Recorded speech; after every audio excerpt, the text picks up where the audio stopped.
Salut tout le monde, bienvenue à ce 22e vidéo sur le jeu Europa Universalis publié par Aegir Games en 2023. Dans cette vidéo, on va voir la fin de la ronde 3 de notre playthrough.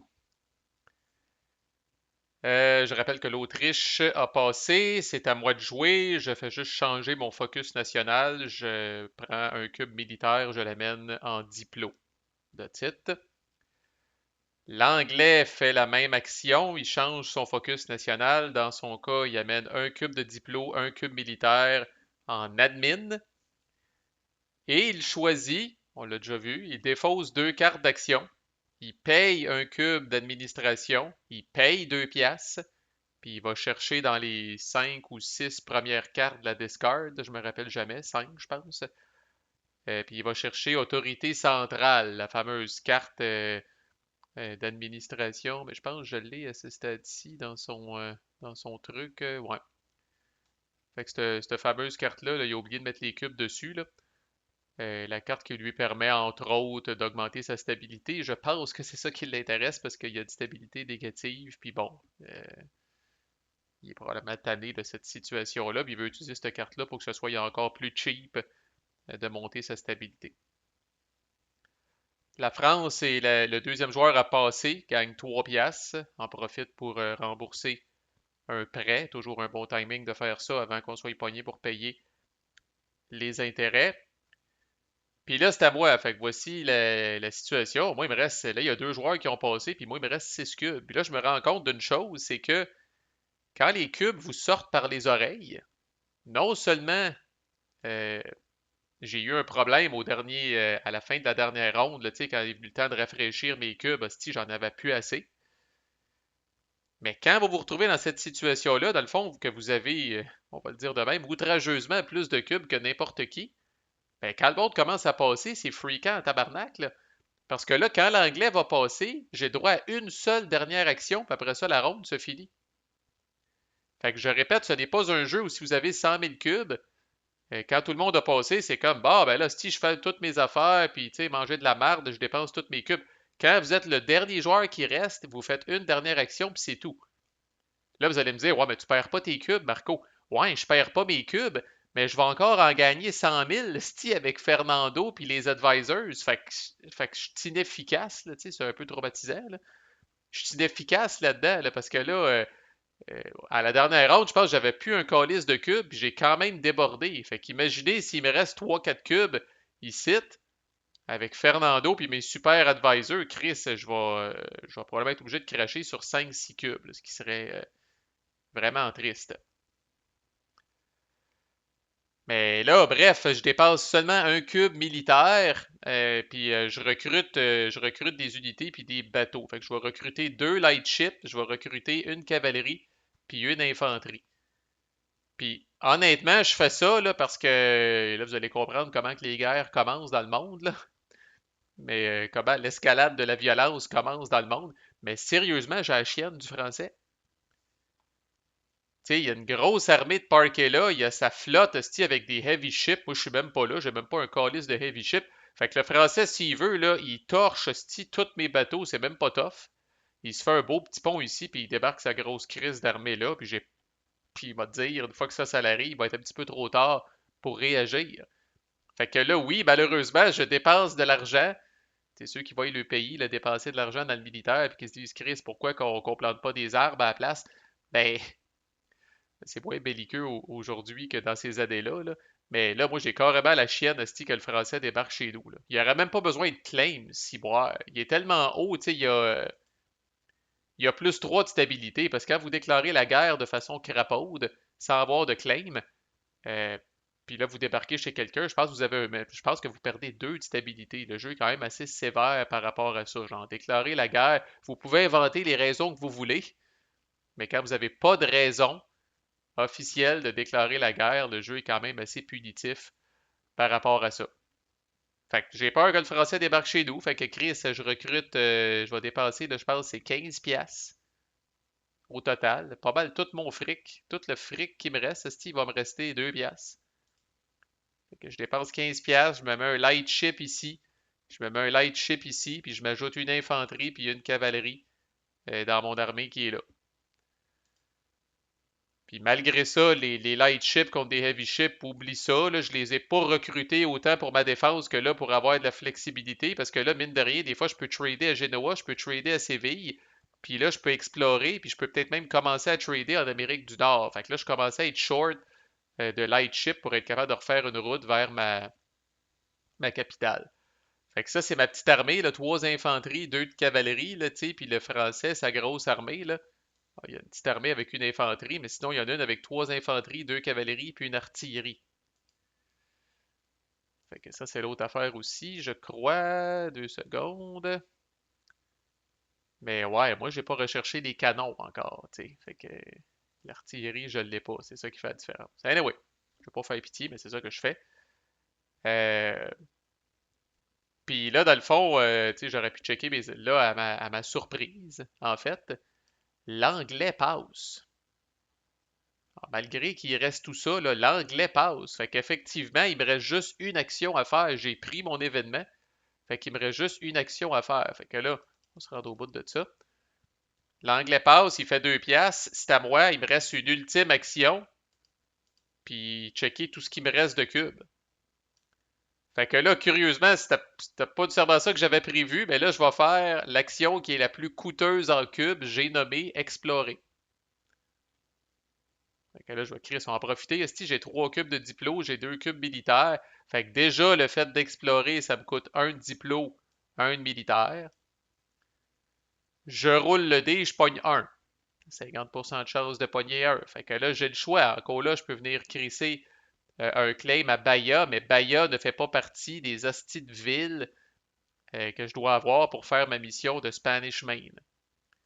Fait que là, je me dis, Chris, je vais y perdre de toute façon. Là. Je fais le calcul, là, si je vais manquer de cubes de toute façon si j'arrête là. Fait que je paye un cube de diplo pour rerouler le dé et je pogne le 2 avec la tête de bord. Alors, 2 avec la tête de bord, ça veut dire que si je paye un autre diplo, je peux colisser un claim sur une ville de 2. Fait que enfin, asti, je paye un autre de diplo puis je viens crisser un claim sur La Plata, qui est une des villes qui est listée ici. Là. Fait que les Antilles, ça va être fait. La Plata, ça va être fait. Il va en rester juste une à faire entre Mississippi, Floride, New Granada puis Guyana. Fait que pour faire ça, il faut que j'amène un bateau ici. Là. Puis là, c'est là que je vous disais que ça commence à être intéressant d'avoir de la flexibilité dans les light ships. Là, parce que pour venir mettre mon claim ici, j'ai pas le choix de retracer à partir de là, puis ici. Puis là, je me garde un bateau aussi pour ces 2 trade zones-là. Là. Trade node là. Fait que c'est pour ça que, entre autres, que j'ai investi dans des light ships. Là. Fait que je viens crisser un claim dans La Plata. Là, on le fera pas nécessairement. Là, j'avance le reste. Fait que là, on arrive à la fin de la ronde. Tout le monde a passé, tout le monde a fini. La France, sans surprise, va annexer la Bretagne. Fait qu'ils sont comme plus en guerre avec la Bretagne. Défaussent leur claim, ce qui lui permet d'enlever 2 d'unrest. Fait qu'une belle conquête propre et clean. Dans leur cas, la Bretagne est officiellement annexée. L'anglais fait quelque chose de crapaud. J'avoue, j'avais pas pensé à ça, mais c'est très brillant. Fait que l'anglais aussi annexe Mumheim, mais ne défausse pas son claim. Il n'est pas obligé de défausser son claim. Il pourrait défausser son claim pour enlever l'unrest automatiquement, mais il ne défausse pas son claim, ce qui va lui permettre, on présume, à la prochaine ronde, de déclarer la guerre aux 2 derniers qui restent. Puis il y a toujours une justification parce que son claim est encore là. Puis là, après leur avoir calissé à voler, il va pouvoir défausser son claim pour venir flipper ces 2 unrests-là. Fait que bon move de l'anglais. La seule conséquence, entre guillemets, un petit peu négative pour lui, c'est qu'il est obligé de bouffer le dé d'unrest de Mumheim à la fin du tour.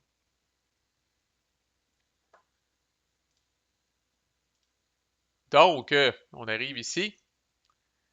Je fais un peu le clean-up de fin de tour, là, la petite séquence de fin de tour. Fait que l'Autriche a une pénalité de prestige parce qu'il y a une de ses villes qui est occupée.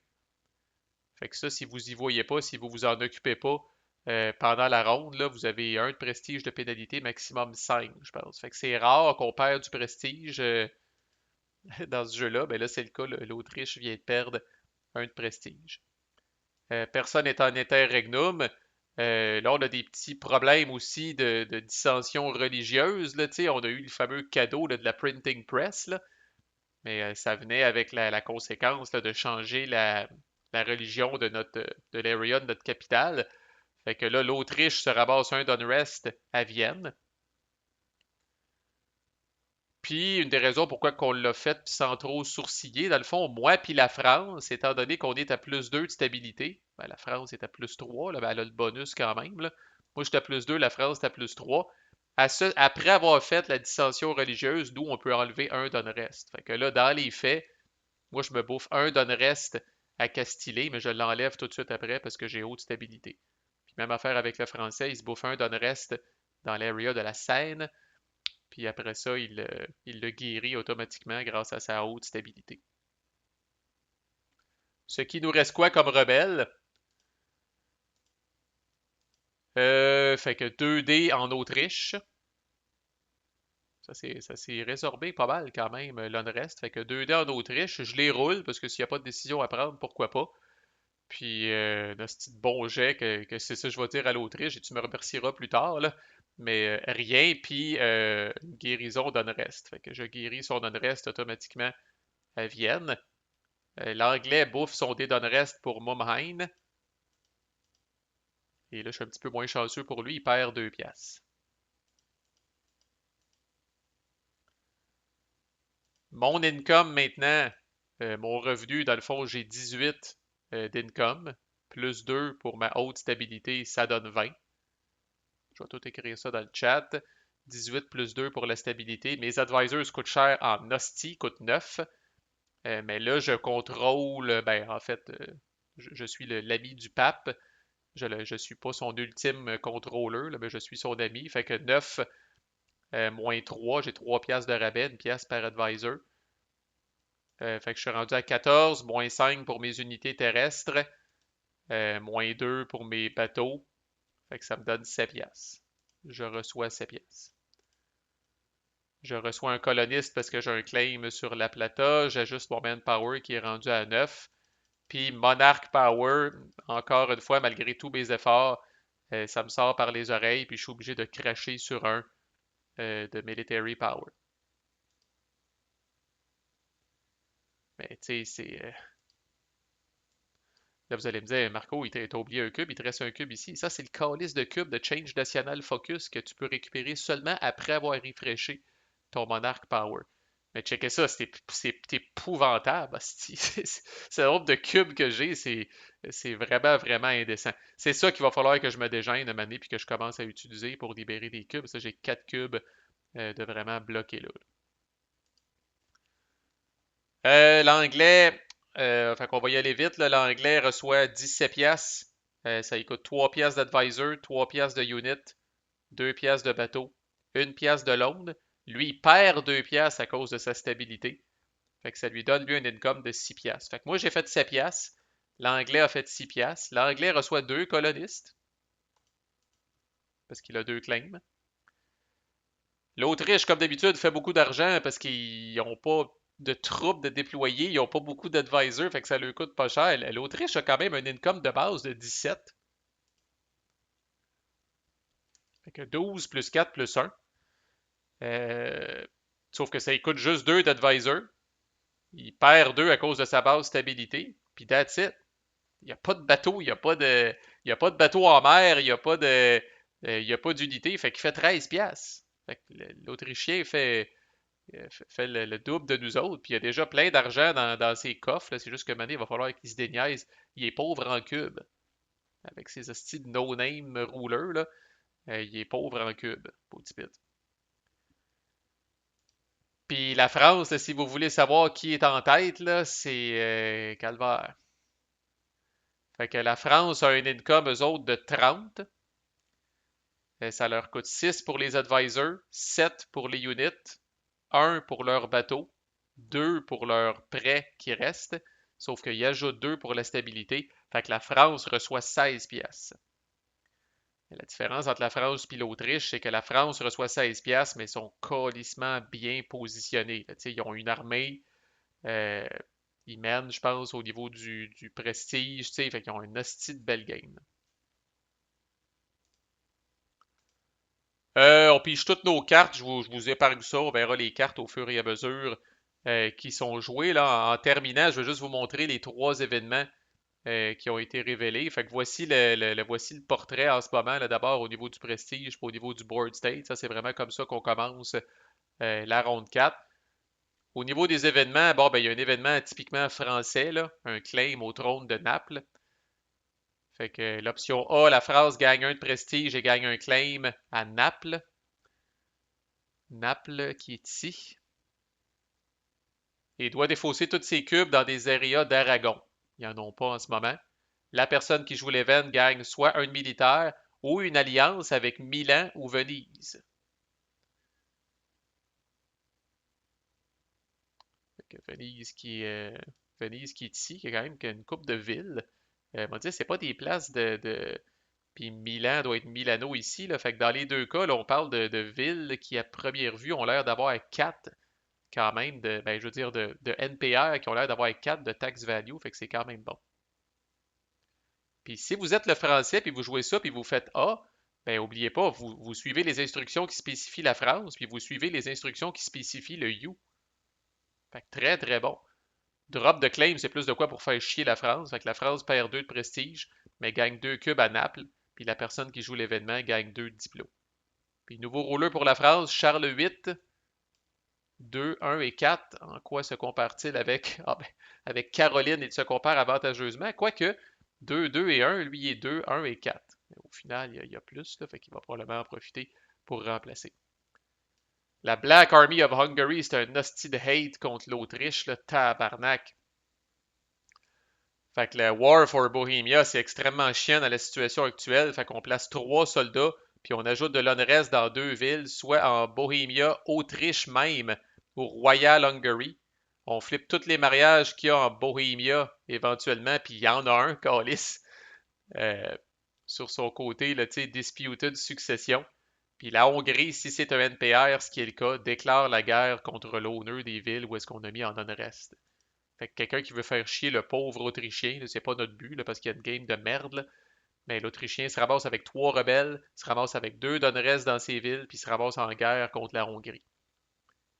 Sinon, ce que l'Autrichien risque de faire s'il choisit l'événement, ajouter de l'unrest dans toutes les villes sur les provinces de Hongrie, ça n'a aucun impact parce que personne n'a conquis la Hongrie encore, puis placer un total de 4 soldats rebelles dans les affected areas, you gain un militaire. Fait qu'on va voir ce qu'il va faire. C'est à lui de décider qu'est-ce qu'il fait avec ça. Puis de Renaissance, qu'on va voir dans le prochain vidéo, parce que le français va tout de suite commencer en l'apprenant. Là. D'abord, la personne qui prend ça peut changer une idée qui n'a pas été recherchée. Une idée qui n'a pas été recherchée encore, il peut la changer avec n'importe laquelle idée de son deck. Fait que quand même très intéressant. Pas une idée de base, puis pas une idée qui a déjà été recherchée. Mais colonisation, policy, Deuce, Volt, ça pourrait être remplacé par une autre idée du deck. Tous les joueurs payent ensuite 3, peuvent ensuite payer 3 d'admin s'ils sont adjacents à la Lombardie ou Flanders et Wallonia. Flanders et Wallonia qui est ici. Puis Lombardie qui est ici. Fait qu'en gros, c'est tout le monde est adjacent à ça, sauf moi, Calis. Fait que les joueurs qui sont adjacents à ces 2 areas-là, ça leur coûte seulement 3 d'administration. Sinon, dans mon cas, ça me coûterait 4 d'administration pour soit rechercher n'importe quelle idée ou piger 3 cartes d'action. C'est quand même fort. Puis ça, c'est tous les joueurs qui peuvent faire ça en commençant par le joueur qui a joué l'événement. Et le joueur qui a joué l'événement reçoit nul autre, c'est-tu pas beau ça? Nul autre que Léonard de Vinci, esti. Puis vous pouvez le mettre advisor admin ou militaire. Admin, il y a plus 4, c'est du jamais vu. Puis militaire, il y a plus 3. Puis il coûte le même prix que quelqu'un qui donne plus 3 à un ou l'autre. Il y a quand même un triangle, il n'est pas immortel malgré toutes ses compétences, Léonard de Vinci. Mais quand même, c'est tout un stud. Fait qu'événement, 3 événements très intéressants. Là. C'est la France qui va être le premier joueur. Même si l'Autriche a passé en premier, vous ne pouvez pas être premier joueur 2 fois de suite. Fait que l'Autriche a passé en premier, mais il était déjà le premier joueur. Fait qu'à ce moment-là, on regarde le deuxième qui a passé, puis dans notre cas, c'est la France. Fait que c'est la France qui va ouvrir ça. Puis spoiler, ils vont commencer en prenant tout de suite l'événement de renaissance. C'est ce qu'on va voir dans le début de la ronde 4 de notre playthrough. Manquez pas la suite. À plus.